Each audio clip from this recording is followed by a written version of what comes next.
আপনারা জানেন কুষ্টিয়া সদরের মনোনয়ন ঘোষণা করেছে বাংলাদেশ জাতীয়তাবাদী দল বিএনপির ইঞ্জিনিয়ার জাকির হোসেন সরকারকে। আসলে সত্য কথা বলতে কি, কুষ্টিয়া সদরের ৪৫ বছরের ইতিহাসের আলহাজ অধ্যক্ষ সোহরাবুদ্দিন হাঁটি হাঁটি পা পা করে কুষ্টিয়া সদর এবং কুষ্টিয়া জেলার বিএনপিকে জীবনের থেকে বেশি আগলে রেখেছেন। তার জীবনের মায়া করেন নাই, এই সংসারে মায়া করেন নাই। নেতা কর্মীদের অক্লান্ত পরিশ্রম এবং ভালোবাসার সফল হিসেবে আমরা কুষ্টিয়া সদরবাসীর পক্ষ থেকে দাবি করছি, আবদালপুর ইউনিয়ন বিএনপির পক্ষ থেকে দাবি করছি, আলহাজ অধ্যক্ষ সোহরাবুদ্দিনকে যদি মনোনয়ন না দেওয়া হয়, সেক্ষেত্রে কুষ্টিয়া সদর আসনের নির্বাচিত এমপি হিসাবে ইঞ্জিনিয়ার জাকির হোসেন সরকার বিএনপিকে এই সিটটা উপহার দিতে পারবে বলে আমরা মনে করি না।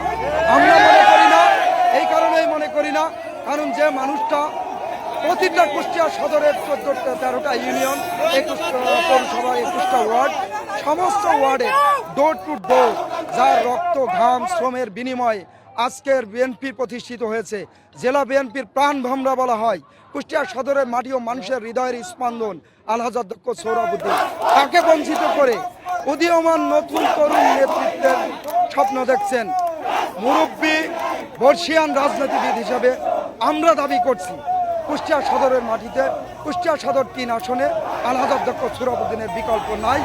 আগামী দিনে যদি কুষ্টিয়া সদরের 3 আসনে সোহরাবুদ্দিন বা দ্বিতীয় অন্য কেউ এই আসনে ধানের শীষ প্রতীক নিয়ে আর যাই হোক নির্বাচিত হতে পারবে না।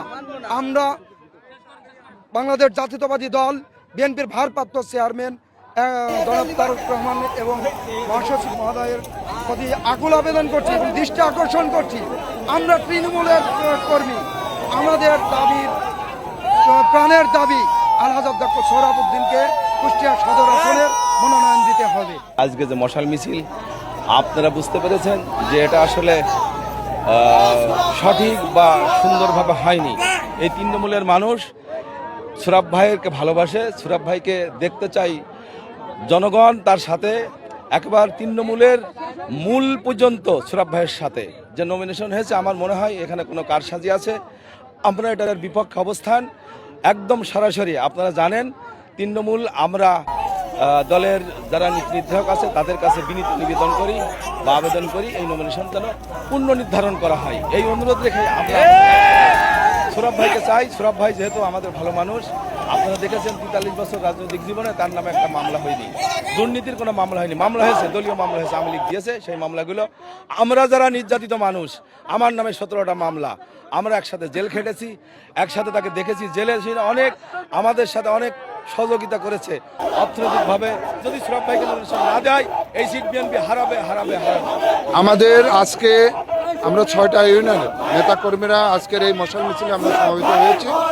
আমরা আজকে এই জায়গা থেকে আমরা চাই যদি এই নমিনেশন যদি প্রত্যাহার করে পুনরায় আলহাজ অধ্যক্ষ সোহরাবুদ্দিনকে যদি নমিনেশন না দেওয়া হয়, আমরা এর থেকে আরও বড় কর্মসূচি আমরা ঘোষণা করব। আমি আরেকটু বলতে চাই যে আজকে আওয়ামী লীগের যে পুনর্বাসন, আজকে আমাদের যে সমস্ত নেতৃবৃন্দ আওয়ামী লীগকে পুনর্বাসন করতে চায়, আমরা সেইটার বিরোধিতার কারণেই আমরা আজকে এই মশাল মিছিল আমরা এখানে ঘোষণা করেছি। আগামী দিন যদি আলহাজ অধ্যক্ষ সোহরাবুদ্দিনকে আমরা সেনা আমাদের এলাকাবাসীর পক্ষ থেকে 6টা এই ইবি থানার পক্ষ থেকে আমরা এর থেকে আগামী দিন এর থেকে বড় আকারের কর্মসূচি ঘোষণা দেব। শতভাগের উপরে আমরা আশাবাদী যে সোহরাব ভাইকে যদি নমিনেশন দেয় ইনশাল্লাহ আমরা এখানে জয়যুক্ত হব।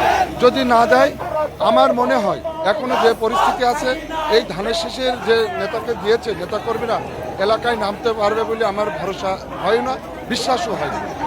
আমাদের নেতা এত সৎ যে 1 টাকা পর্যন্ত দুর্নীতি করেনি। আমাদের নেতা ছিল জিয়াউর রহমান, সে যেমন তার মৃত্যুর সময় মাত্র 27,000 টাকা ছিল রাষ্ট্রপতি হিসেবে মাত্র ব্যাংকে, আমার সোহরাব ভাই তাও নেই। সে এত নিবেদিত প্রাণ একটা রাজনৈতিক নেতা, তার নেতৃত্বে আমরা কুষ্টিয়াকে বিএনপির ঘাঁটি হিসেবে গড়ে তুলেছিলাম। কিন্তু যে নেতার নমিনেশন দিয়েছে সে হলো আজ 17 বছর একবারও গ্রেপ্তার হয় নাই, সে জেলখানায়ও যায় নাই।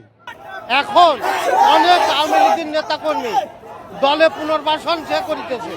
সুতরাং আমরা জাকির সাহেব আওয়ামী লীগের পুনর্বাসন করছে, সেই জন্যই আমি মাননীয় আমার তারেক জিয়া সাহেব, আমাদের নেতা বেগম খালেদা জিয়া, মির্জা ফখরুল ইসলাম আলমগীর, সালাউদ্দিন স্যার, আপনাদের সবার কাছে আমাদের আকুল আবেদন, এই সিটটা আমরা শতভাগ ভোট দিয়ে বিএনপিকে জিতাবো, বিএনপিকে উপহার দেবো।